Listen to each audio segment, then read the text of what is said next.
Right, you lovely lot, another day, another unboxing.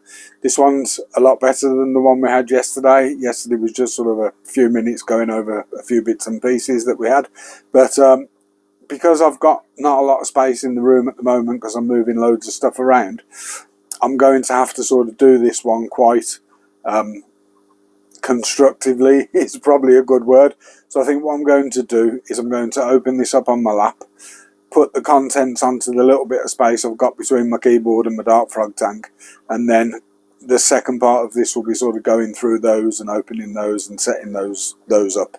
So I'll flip the camera. So as I said, I'm going to have to do this on my lap. I do know where this is from, and I have took the labels off as I usually do. So let's see if we can get this open and precariously do it because I don't want everything falling out.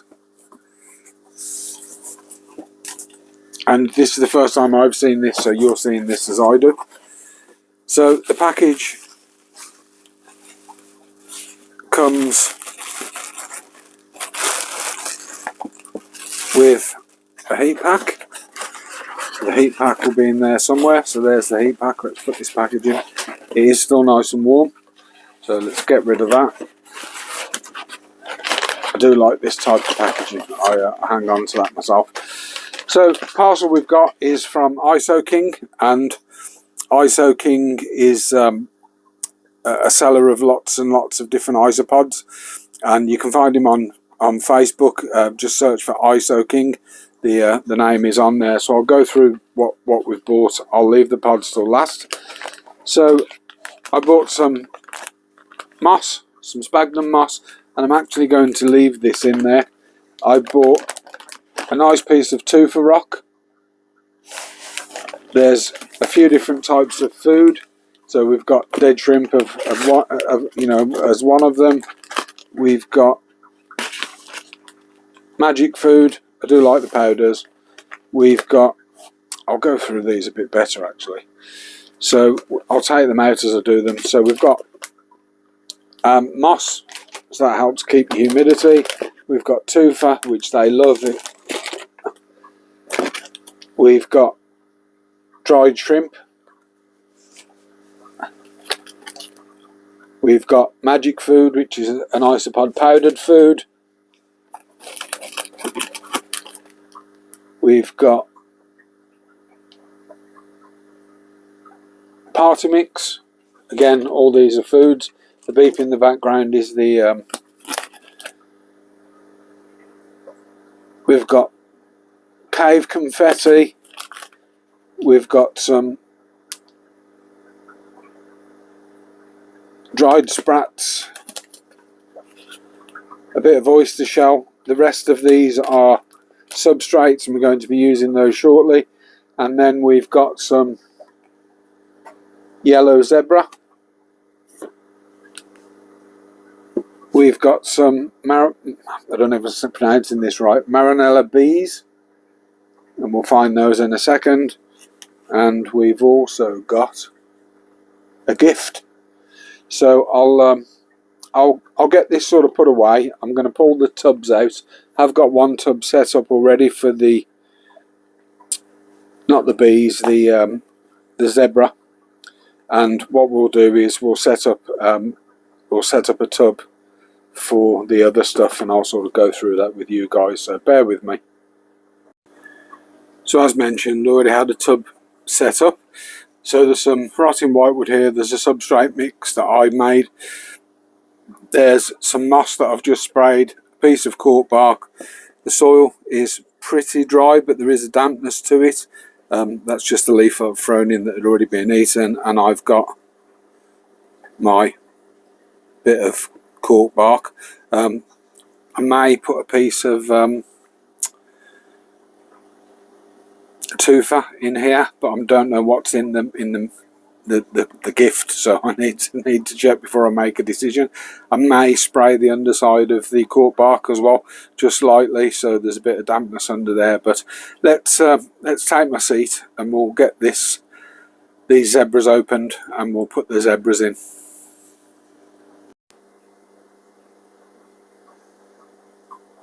Yellow zebra, So the standard zebra are usually white, these were a yellow morph. Sorry for the shake, I've got both hands, so I'm probably shaking with both hands. But what we'll do is we'll put that into the tub. I can rest this then. Put that into the tub, let them find the way out.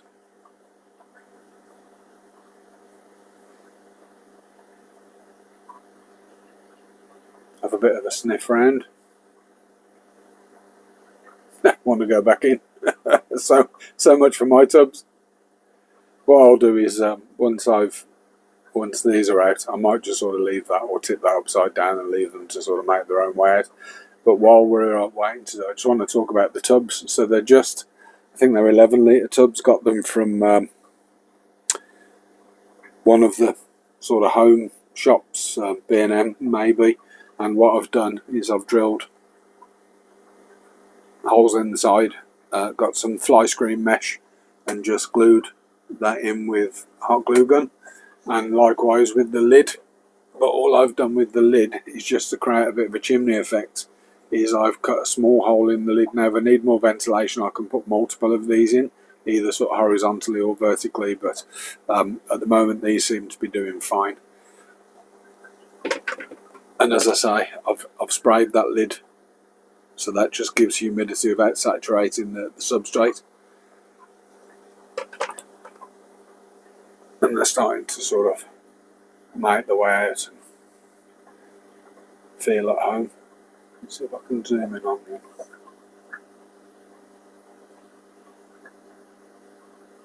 So, nice yellow colouring. I don't know how much this will focus.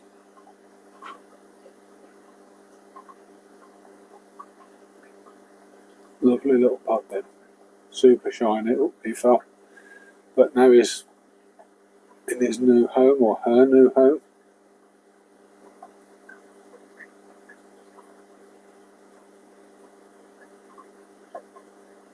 So big pod that. I'm hoping that's a female and full of eggs. I didn't quite catch it on camera. But let's leave them to that, and what we'll do is we'll set up the next tub for the ember bees.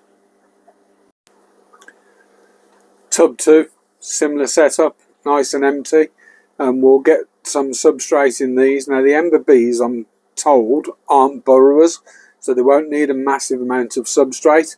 I'll still give them a bit because there's obviously nutrients and stuff in that as well, but I'll get a bit in and we'll carry on. So substrate in that I've bought from Isoking as well.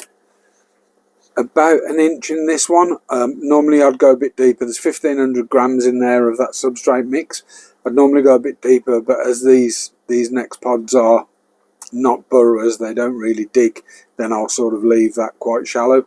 I have been told that the ember bees that you'll see shortly can climb smooth surfaces, so you need a really tight fitting lid. Now these do clip on, but I am tempted to put, and I've got some, you know, like the foam insulating sponge strips that go around the doors. I've got some of that, so I'm tempted to stick some of that down, so when you put the lid on it does compress down tight.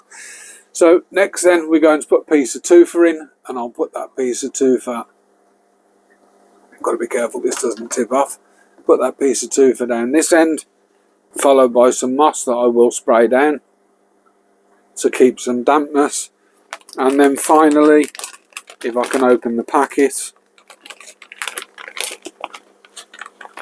some leaf litter. I'm just going to put the camera down. So finally some leaf litter, and I really like this leaf litter. I wish I could get a bit more of it. It doesn't have any at the moment, so I don't want to use it all because my frogs like that as well. So finally the leaf litter, I'll give the moss a spray, I'll give the lid a spray, and then we'll get the pods out. So these are our bees.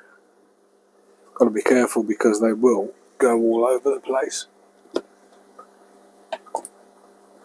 There's only a couple of these, but let's they're really active. Got one out already, look. He's looking for some moss. What a stunning pod that is. So I'll give Daniel from Isoking the shout out again. All your Isopod needs, has some fantastic pods, great knowledge, give you all the advice you need, sell all the products that you need. On Facebook, he hasn't got a website at the moment, but just search them Isoking, and you'll find them. And the pods are some of the pods that he has for offer are fantastic.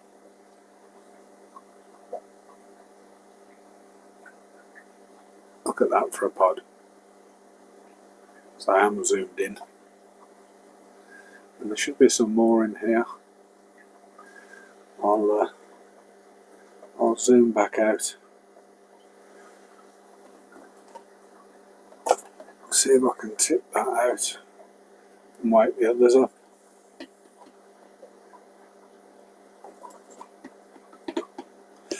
I can see one of them.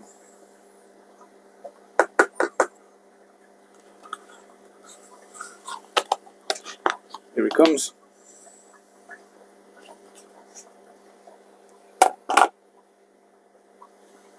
One over the back just escaping, and there should be another one in there. So 5 of these I had.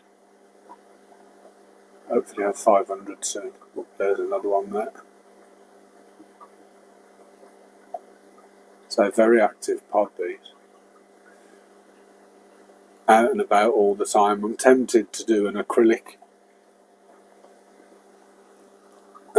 tank, a display tank for them, and have them where I can sort of see them out and about.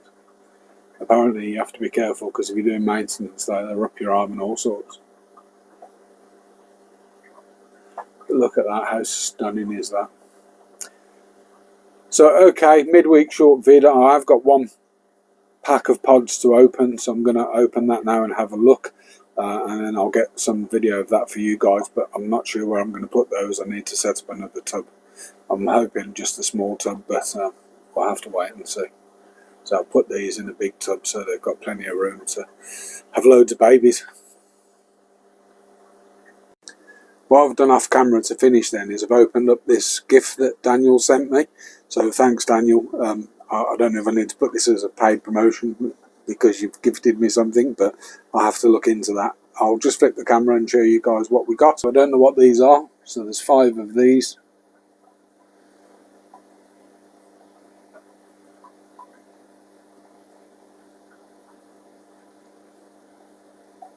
Really nice. I'll find out, no doubt. I think, but I might be wrong, but I think they're a Cabaris species of some type.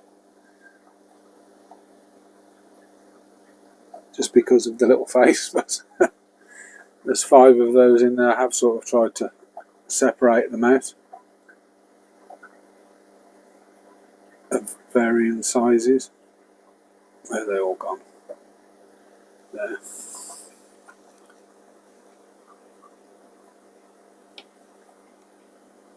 So again, if anyone knows, comment.